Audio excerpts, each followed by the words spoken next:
Boy, very special welcome to all of you. How are you feeling? Good. Good? Ready? Excited? Nervous? No? Bon, bienvenue à vous tous à cette cérémonie de citoyenneté. Un bienvenue très spécial aux 81 personnes parmi nous qui deviendront citoyens canadiens aujourd'hui.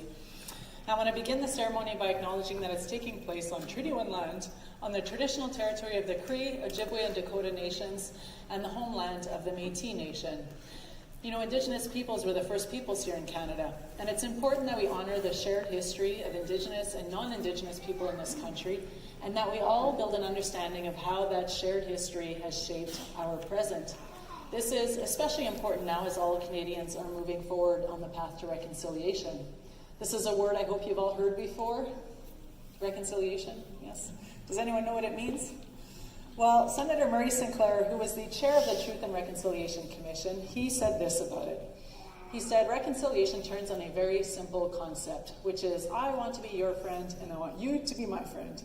And I think that explanation is just beautiful in its simplicity, because when it's described in terms of friendship, I think all of us, regardless of background and language and that kind of thing, I think we all understand the concept of friendship. And so today I strongly encourage all of you to think about how you might be a friend, and to think about what you might do to advance that friendship, whether that's in your homes, in your communities, in your workplaces, what have you. Because here's the thing, you might not feel very connected to the history of Indigenous people in this country, but the reality is if you feel in any way connected to the future of this country, and I'm sure you do, then we all need to care about and do our part for reconciliation. And besides, let's face it, unless you're a member of one of the First Nations, we all came from somewhere else. We're all immigrants, and we don't share the same past, that's a given, but we all share the same future, and that future is Canada. There are a couple of important things going on in Canada right now. First of all, February is Black History Month, where Canadians of all backgrounds recognize and celebrate the recent and historical contributions of Black Canadians to our country. For example, in 1946, 9 years even before Rosa Parks refused to give up her bus seat to a white passenger in the U.S., Canadian Viola Desmond refused to leave her seat in a whites-only section of a movie theater in Nova Scotia. Her story is an example of the courage shown by many Black Canadians throughout history, and of course you can see Viola Desmond on the new $10 bill that began circulating not long ago. Chaque année au mois de février, des Canadiens de toutes les origines célèbrent le mois de l'histoire des Noirs en honorant et célébrant les contributions récentes et historiques des Canadiens de race noire à notre pays. Et les Canadiens sont conviés à prendre part aux célébrations et aux activités qui soulignent le patrimoine des Canadiens noirs, ceux d'hier et d'aujourd'hui. Also going on this week, it is the 54th anniversary of the Canadian flag, and all leading up this week up until Friday, February 15th, which is National Flag Day of Canada. And it's on that date because on February 15, 1965, our Canadian flag was raised for the first time on Parliament Hill. And that maple leaf, of course, has become the country's most visible symbol, identifying Canada and Canadians to the world. And during this week, I hope that we all realize how fortunate we are to call this great and beautiful country home. Cette semaine, nous célébrons le jour du drapeau national du Canada, et cette année, nous célébrons la 54e anniversaire du drapeau canadien. La feuille d'érable est devenue le symbole le plus connu de notre pays et identifie le Canada et les Canadiens partout dans le monde. We have some special guests with us here today. We've got our lovely ladies in red. Today we have Carol, Ingrid, and Rosie. These ladies are volunteers with the Immigrant Center, and they help to greet and seat all of you new Canadians and your guests, bringing a nice warm touch to all of our afternoon ceremonies here at Via Rail. So thanks so much, ladies, for being here. Comme Andrea l'a mentionné, mon nom est Suzanne Carrière, et mes ancêtres ont immigré au Canada de la France il y a à peu près 350 ans. Ils sont établis au Québec au début, mais éventuellement ils sont venus ici au Manitoba, où un d'entre eux a épousé une femme autochtone de la nation Cree.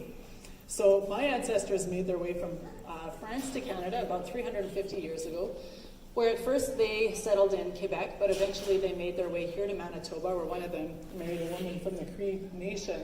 So all of that means a few different things. One, I have relatively deep roots here in Canada. Two, I'm both French Canadian and Métis. And three, because of this background, my journey to become a Canadian was incredibly simple. So simple, in fact, it could be summed up in just 4 little words. I was born here. That's it. I personally didn't do anything special to deserve this incredible privilege. It was just plain old luck on my part, kind of like winning the lottery. And that's what it feels like I've won the citizenship lottery.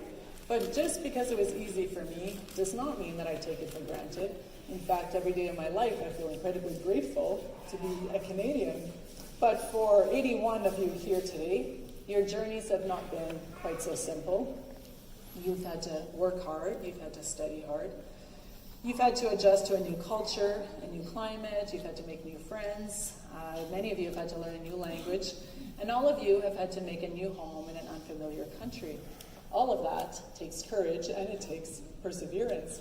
But you have persevered and you have embraced this new country, and now here you are ready to take this next exciting step. Becoming a Canadian is something very special. In fact, I'm willing to bet that today, February 12, 2019, is a day you'll remember for the rest of your lives. Honestly, we hear this all the time from people who have been through these ceremonies before. And that's because with this honor of becoming Canadian comes incredible rights or privileges, like the right to live free of discrimination and persecution, the right to express your opinion without fear, the right to practice your religious faith, the right to vote, and the right to live and work in any province or territory. But as all of you already know, there's a flip side to all that, because Canadian citizenship also comes with responsibilities, like obeying the law, taking care of yourselves and your families, voting in those elections, and also helping others. Now that last one might seem a little bit odd, but it's true. You see, Canadians are very kind, giving, and generous people, and we take that very seriously. And when we see others in need, whether that's here in Canada or abroad, we will help. And that includes by giving our time as well and volunteering in our communities. And I sincerely hope that each and every one of you will share your talents, your strengths, and your cultures, and work towards building an even better and an even stronger Canada by volunteering. As you know, Canada is a proudly bilingual country with 2 official languages, English and French, and you have the right to be served in the official language of your choice when you deal with the federal government. And as Canadians, you have certain rights concerning the education of your children in English or French. This linguistic duality is an integral part of our Canadian identity and a fundamental value of our country. Le Canada est un pays fièrement bilingue avec 2 langues officielles, le français et l'anglais, et vous avez le droit d'être servi dans la langue officielle de votre choix lorsque vous faites affaire avec le gouvernement fédéral. Et comme Canadien, vous avez aussi certains droits concernant l'éducation de vos enfants en français ou en anglais. Cette dualité linguistique est une partie intégrante de l'identité canadienne et une valeur fondamentale sur laquelle repose notre pays. Another defining feature of being Canadian is our freedom. And as you become new Canadians today, take a moment to remember that our freedom was not free at all. Thousands of brave Canadians have fought and died so that we could enjoy these rights and freedoms. The commitment to Canada of our men and women in uniform should never be forgotten or go unrecognized. We also owe a huge debt of gratitude to the brave men and women in our emergency and protective services who put their lives on the line for us every day. I'm sure you've noticed that standing behind me is a member of the Royal Canadian Mounted Police. Well, their red serge uniform is one of Canada's most iconic symbols. It's right up there with the maple leaf and the beaver, and I'm sure that many of you, if not all of you, were familiar with it long before you arrived here in Canada. But more importantly, time's up. More importantly, that uniform is recognized and respected all around the world. And that's because it stands for law and order, but it also stands for excellence in service to the community. And Canadians everywhere are very proud of our RCMP. Today we're delighted to have with us Sergeant Yvette Allery, who is with the RCMP. Thank you so much for being here, and thank you for your service. So each of you here today who's about to become a new Canadian, each of you has your own story as to how and why you chose Canada. And thank you for choosing us. But regardless of where you're from and regardless of the path you've taken to get here, the good news is you are here, you've made it, and you're about to become Canadians. So now this is the moment you've all been waiting for, the swearing of the oaths of citizenship, which of course is the last step in the process to become a Canadian. And those of you becoming Canadian, you need to take what you're saying to heart, because when you swear these oaths, you're declaring your loyalty to Canada and promising to always do your best for Canada. Those of you who are already Canadian, I ask that you also swear these oaths of citizenship. If you're here to support one of our new Canadians, you'll both have a lifelong memory of swearing these oaths together. And if you're not here to support anyone in particular, swear the oaths anyway, and I promise you, you'll feel a little better, stand a little taller today, just knowing that you've reaffirmed your citizenship in one of the greatest countries on earth. So here we go. I'll start first in English, et ensuite je vais le répéter en français, and I ask that you please repeat both of the oaths with me. So they wanted to start off a police force so that there would be law and order before all of the European people came. Because most of us, actually, my relatives came from France to Canada probably about 300 years ago as well. So most of the first immigrants came from Europe, and we more or less, moved in with the indigenous people. So the RCMP first started their training at a location here that you guys may be interested in. This summer, you can take a ride there. It's Lower Fort Garry. That fort's been there for over 150 years, and that's where the first troop of the RCMP trained in the fall of 1874. So they were there over the winter, and then they realized that they needed more than 150 men to keep the law and order across Canada. So they hired another 150, and then they all met at Emerson, Manitoba, and then they started their march west to basically Alberta to Fort Whoopa. So the RCMP have been a part of Canada, its history, and probably its legacy for many more years to come. The RCMP was there to help with regard to his Indigenous territories. They are hiring people of all different ages and nationalities, so at the same time, I'm going to encourage yourselves, and maybe not you yourselves, because you now are all Canadian citizens, but your children or your grandchildren will now be able to apply for a job such as a police officer for the Royal Canadian Mounted Police. So I encourage you today to take honor and pride in, you all came from countries where you had to endure certain hardships, but you're now in Canada where anything is possible. So welcome to Canada.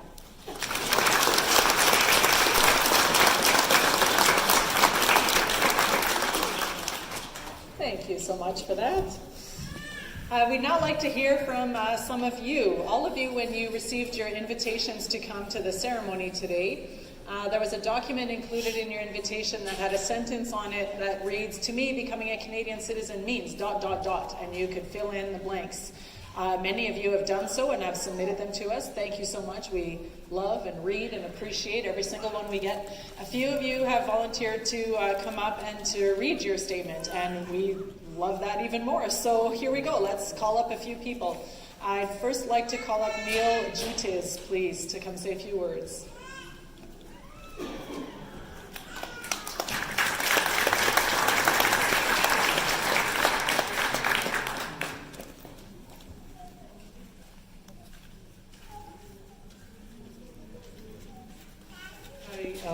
Good afternoon, everybody. I'm nervous. I don't know that I'll be talking in front of you guys, but it is my honor that I'll be talking in front of you. As the judge mentioned, we all been asked to answer some questions when we received the email, and I think I just took it to I think I've answered it from the heart. To me, what makes to me becoming a Canadian citizen means it's both an opportunity and a responsibility at the same time. We were all given great opportunity to be in a country that's welcoming. We may have different reasons for coming here, maybe seek for refuge or family reunification, or just seeking for a better future.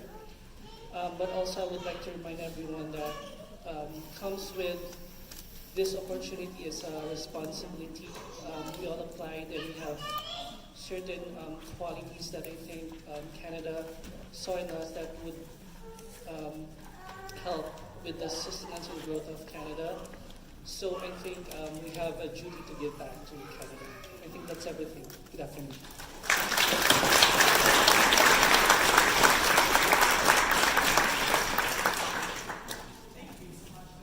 Sorry, it is a little bit nerve-wracking, I would imagine, to speak in front of a big group, but to us it really does mean so much to hear what this day means to the new Canadians in your own words and your own voices. So it's always a very special part of the ceremonies. We don't do it to put people on the spot and to make you feel nervous, but thank you. It does add a lot to the ceremonies. Now this is something we don't get to see very often, but we have two young kids who want to come up and say a little something. A brother and sister, Adrian and Zorinda Pretorius.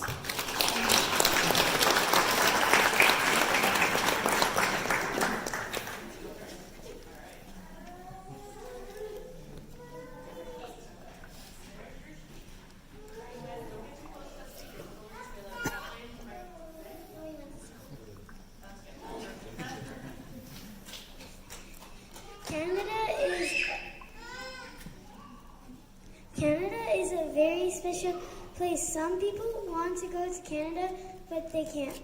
I think it's very special to be a Canadian.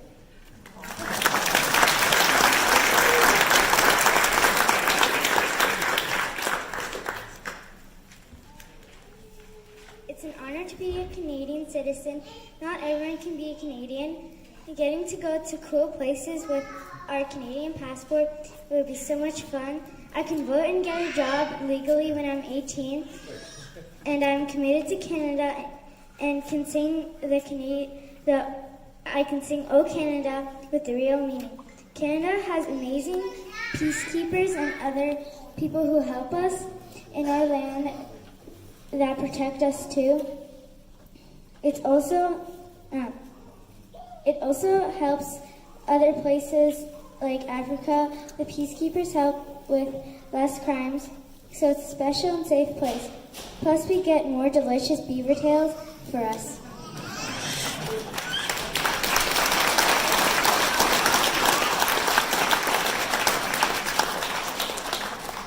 Nicely done, you two. Fantastic. Very well spoken and eloquent and articulate. You have some very bright futures ahead of you. Thank you so much. You know, throughout our history, millions of immigrants have helped build this country, our country. Canada welcomes people from more than 150 different countries each year. And it is thanks to Canada's amazing diversity, not in spite of it, but because of it, that Canada has become a role model for the world. And now, as Canadian citizens, you are all ambassadors. You're ambassadors for one of the greatest, freest, richest, and most beautiful nations that's ever existed in the history of this planet. You are Canadians. I'm sure those two are going to grow up to be great ambassadors. Well, they are already. In just a moment, we're going to sing our national anthem together, but just before we get to that, I would like to thank a number of people who have made this ceremony possible. Thank you again to our ladies in red, Carol, Ingrid, and Rosie.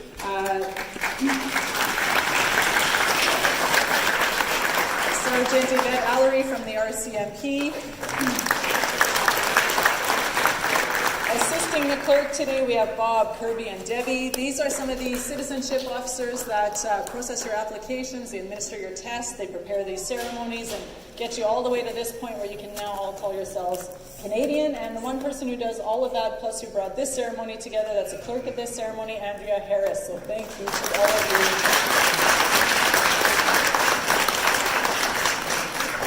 I mentioned earlier that this is a day you'll never forget, but the same actually applies to me because I will never forget the honor and the privilege of participating in this ceremony with each and every one of you. So thank you all from the bottom of my heart. Merci, miigwech. One more time, congratulations and welcome to our Canadian family. Félicitations à vous tous et bienvenue dans notre grande famille canadienne.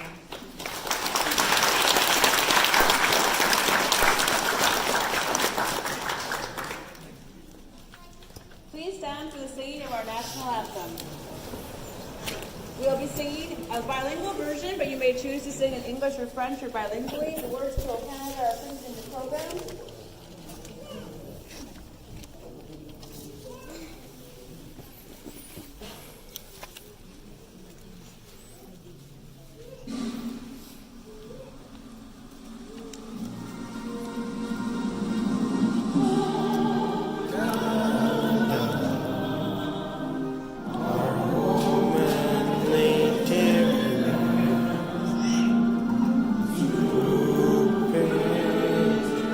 Our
to allow the judge and special guests to exit the room. This citizenship ceremony is now closed. If you'd like to have your picture taken with the judge and special guest, please line up on this side of the room, just over here. And whoever is taking your picture can line up down the middle aisle here. Please remember to tag your pictures from today on social media with the hashtag #MyCitizenship to share your experience across the country. IRCC is also happy to provide photo props for you and your families. There's some selfie frames at the back there for you to do some selfies.